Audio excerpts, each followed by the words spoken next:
আমাদের স্কুলের যত ছাত্র, তাহার মধ্যে এমন কেহই ছিল না যে পাগলা দাশুকে না চিনে। যে লোক আর কাহাকেও জানে না, সেও সকলের আগে পাগলা দাশুকে চিনিয়া লয়। সেবার এক নূতন দারোয়ান আসিল, একেবারে আনকোরা পাড়া গেঁয়ে লোক। কিন্তু প্রথম যখন সে পাগলা দাশুর নাম শুনিল, তখনই সে আন্দাজে ঠিক ধরিয়া লইল যে এই ব্যক্তিই পাগলা দাশু। কারণ তাহার চেহারায়, কথাবার্তায়, চলনে চালনে বোঝা যাইত যে তাহার মাথায় একটু ছিট আছে। তাহার চোখ দুটি গোল গোল, কান দুটি অনাবশ্যক রকমের বড়, মাথায় এক বস্তা ঝাঁকড়া চুল। চেহারা দেখিলেই মনে হয় ক্ষীণ দেহ খর্বকায়, মুন্ড তাহে ভারী, যশোরের কই যেন নরমূর্তিধারী। সে যখন তাড়াতাড়ি চলে অথবা ব্যস্ত হয়ে কথা বলে, তখন তাহার হাত পা ছোঁড়ার ভঙ্গি দেখিয়া হঠাৎ চিংড়ি মাছের কথা মনে পড়ে। সে যে বোকা ছিল তাহা নয়। অঙ্ক কষিবার সময়, বিশেষত লম্বা লম্বা গুণ ভাগের বেলায় তাহার আশ্চর্য মাথা খুলিত। আবার এক এক সময় সে আমাদের বোকা বানাইয়া তামাশা দেখিবার জন্য এমন সকল ফন্দি বাহির করিত যে আমরা তাহার বুদ্ধি দেখিয়া অবাক হইয়া থাকিতাম। দাশু অর্থাৎ দাশরথী যখন প্রথম আমাদের স্কুলে ভর্তি হয়, তখন জগবন্ধুকে আমাদের ক্লাসের ভালো ছেলে বলিয়া সকলে জানিত। সে পড়াশোনায় ভালো হইলেও তাহার মতো এমন হিংসুটে ভিজে বেড়াল আমরা আর দেখি নাই। দাশু একদিন জগবন্ধুর কাছে কি একটা ইংরেজি পড়া জিজ্ঞাসা করিতে গিয়াছিল। জগবন্ধু পড়া বলিয়া দেওয়া তো দূরে থাকুক, তাহাকে বেশ দু কথা শোনাইয়া বলিল, আমার বুঝি আর খেয়ে দে কাজ নেই। আজ একে ইংরেজি বোঝাবো, কাল ওর অঙ্ক কষে দেব, পরশু আরেকজন আসবেন আরেক ফরমাইশ নিয়ে, ওই করি আর কি। দাশু সাংঘাতিক চটিয়া বলিল, তুমি তো ভারী চেঁচড়া ছোট লোক হে। জগবন্ধু পণ্ডিত মশাইয়ের কাছে গিয়ে নালিশ করিল, ওই নতুন ছেলেটা আমাকে গালাগাল দিচ্ছে। পণ্ডিত মশাই দাশুকে এমনি দু চার ধমক দিয়া দিলেন যে সে বেচারা একেবারে দমিয়া গেল। আমাদের ইংরেজি পড়াইতেন বিষ্টুবাবু। জগবন্ধু তাহার প্রিয় ছাত্র। পড়াইতে পড়াইতে যখনই তাহার বই দরকার হয়, তিনি জগবন্ধুর কাছেই বই চাহিয়া লন। একদিন তিনি পড়াইবার সময় গ্রামার চাহিলেন। জগবন্ধু তাড়াতাড়ি তাহার সবুজ কাপড়ের মলার দেওয়া গ্রামারখানা বাহির করিয়া দিল। মাস্টার মহাশয় বইখানি খুলিয়াই হঠাৎ গম্ভীর হইয়া জিজ্ঞাসা করিলেন, বইখানা কার? জগবন্ধু বুক ফুলাইয়া বলিল, আমার। পণ্ডিত মহাশয় বলিলেন, নতুন সংস্করণ বুঝি, বইকে বই একেবারে বদলে গেছে। এই বলিয়া তিনি পড়িতে লাগিলেন, যশবন্ত দারোগা, লোমহর্ষক ডিটেকটিভ নাটক। জগবন্ধু ব্যাপারখানি বুঝিতে না পারিয়া বোকার মতো চাহিয়া রহিল। মাস্টার মহাশয় বিকট রকম চোখ পাকাইয়া বলিলেন, এইসব জ্যাঠামি বিদ্যে শিখছ বুঝি? জগবন্ধু আমতা আমতা করিয়া কি যেন বলিতে যাইতেছিল, কিন্তু মাস্টার মহাশয় এক ধমক দিয়া বলিলেন, থাক থাক, আর ভালো মানুষই দেখিয়ে কাজ নেই, ঢের হয়েছে। লজ্জায় অপমানে জগৎবন্ধু দুই কান লাল হইয়া উঠিল। আমরা সকলেই তাহাতে বেশ খুশি হইলাম। পরে জানা গেল যে এটি দাশু ভাইয়ার কীর্তি। সে মজা দেখিবার জন্য গ্রামারের জায়গায় ঠিক ওইরূপ মলার দেওয়া একখানা বই রাখিয়া দিয়েছিল।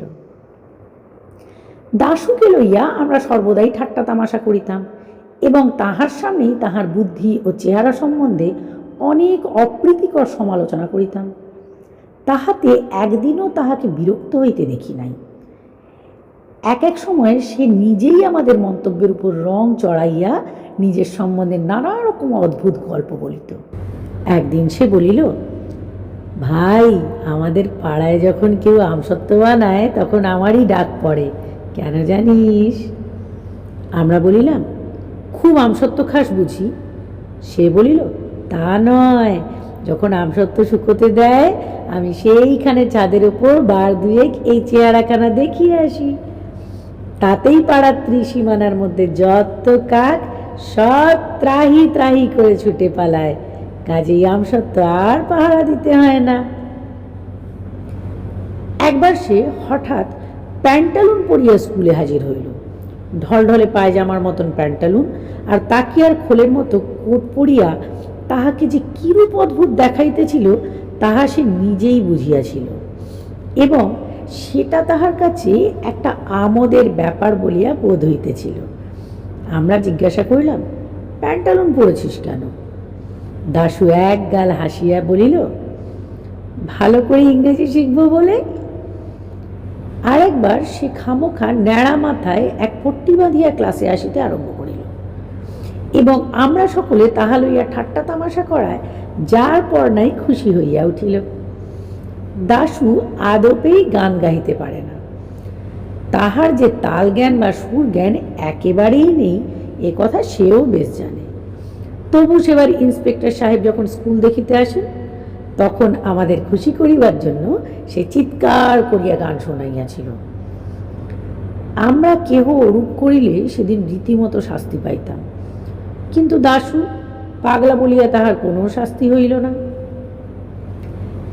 একবার ছুটির পরে দাশু অদ্ভুত এক বাক্স বগলে লইয়া ক্লাসে হাজির হইল। মাস্টার মহাশয় জিজ্ঞাসা করিলেন, কি হে দাশু, ও বাক্সের মধ্যে কি এনেছ? দাশু বলিল, আগে আমার জিনিসপত্র। জিনিসপত্রটা কিরূপ হইতে পারে এই লইয়া আমাদের মধ্যে বেশ একটু তর্ক হইয়া গেল। দাশুর সঙ্গে বই, খাতা, পেন্সিল, ছুরি সবই তো আছে, তবে আবার জিনিসপত্র কি রে বাপু? দাশুকে জিজ্ঞাসা করিলাম। সে সোজাসুজি কোনো উত্তর না দিয়া বাক্সটিকে আঁকড়াইয়া ধরিয়া বলিল, খবরদার, আমার বাক্সে তোমরা কেউ ঘেঁটো না।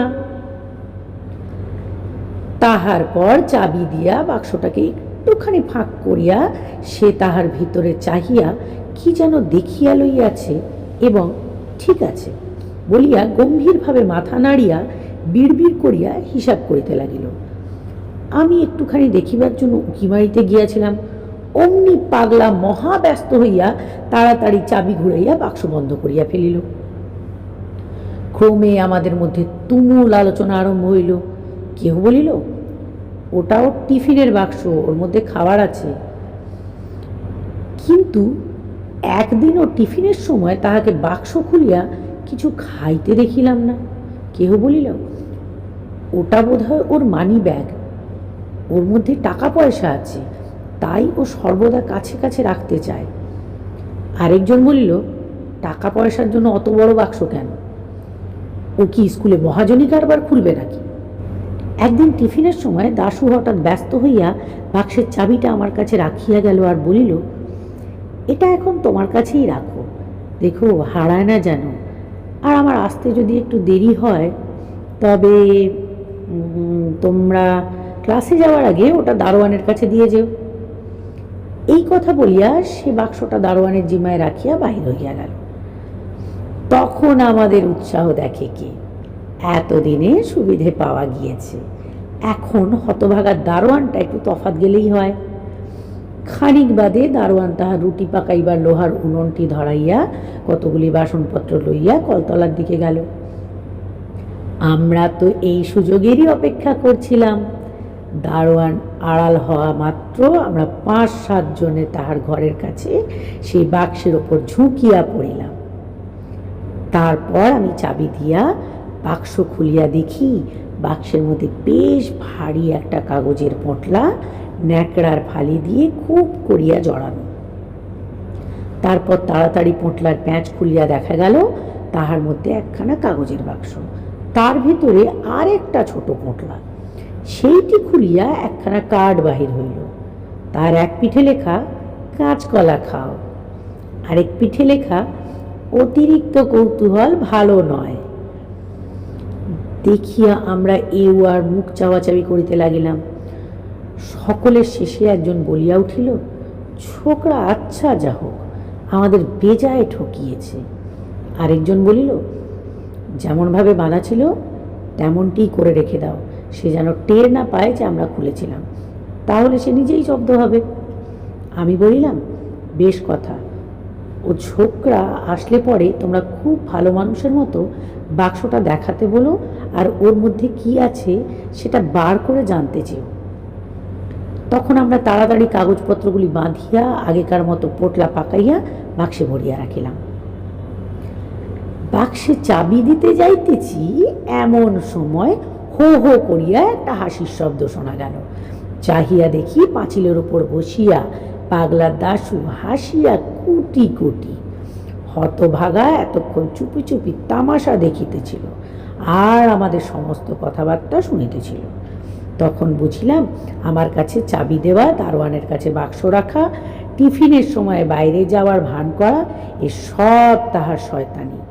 খামোখা আমাদের আহমক বানাইবার জন্যই সে মিছি মিছি এ কদিন ধরিয়া ক্রমাগত একটা বাক্স বহিয়া বেড়াইতেছে। সাধে কি বলি পাগলা দাশু?